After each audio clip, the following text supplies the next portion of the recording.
पुढची आणि आनंदाची बातमी आहे सिद्धिविनायकांच्या लाखो भक्तांसाठीची। मंदिर परिसराच्या सुशोभीकरणातल्या पहिल्या टप्प्यातील कामांचं भूमिपूजन मुख्यमंत्री देवेंद्र फडणवीस आणि उपमुख्यमंत्री एकनाथ शिंदेंच्या हस्ते करण्यात आलं।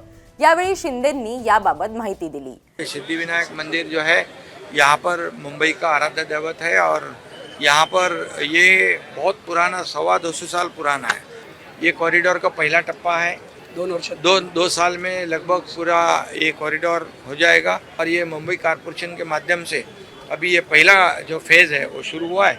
एकूणच या प्रकल्पामुळे दररोज दर्शनासाठी येणाऱ्या भाविकांना अधिक चांगल्या सुविधा आणि प्रसन्न वातावरण मिळणार आहे। यावेळी श्री सिद्धिविनायक गणपती मंदिर न्यासाचे अध्यक्ष सदानंद सरवणकर, आमदार कालिदास कोळंबकर, आमदार प्रसाद लाड, महापौर रितू तावडेंसह इतर लोकप्रतिनिधी उपस्थित होते।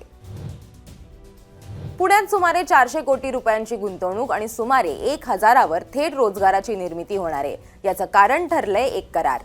राज्य शासन आणि अग्रेको इंडिया कंपनीत मुख्यमंत्री देवेंद्र फडणवीस यांच्या उपस्थितीत सामंजस्य करार पार पडला। या कंपनीला उत्कृष्ट कार्यपरिसर मिळण्याबरोबरच आवश्यक सर्व सहकार्य केलं जाईल असं आश्वासन मुख्यमंत्री फडणवीसांनी दिलंय। हे केंद्र स्कॉटलंड नंतर अग्रेकोचं सर्वात महत्त्वाचं जागतिक अभियांत्रिकी आणि उत्पादन केंद्र असणार आहे। या करारावेळी अधिकाऱ्यांसह अग्रेको इंडियाचे संचालक आणि पदाधिकारी देखील उपस्थित होते। मुंबईतील चर्नी रोडच्या महाराष्ट्र राज्य जवाहर बाल भवनाच्या परिसरात मुक्त विज्ञान उद्यान उभारलं जाणार आहे। मुख्यमंत्री फडणवीस आणि उपमुख्यमंत्री सुनेत्रा पवारांच्या उपस्थितीत बालभवनाच्या नव्या इमारतीचं लोकार्पण करण्यात आलं। बालभवन ही केवळ इमारत नसून लाखो मुलांच्या स्वप्नांना आकार देणारं प्रेरणास्थान असल्याचं सुनेत्रा पवार यावेळी म्हणाल्या आहेत।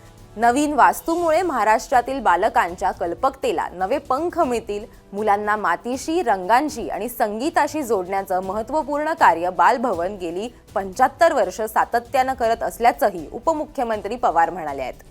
उद्घाटन प्रसंगी मंत्री दादाजी भुसे, मंत्री मंगल प्रभात लोढांसह इतर लोकप्रतिनिधी आणि अधिकारी उपस्थित होते।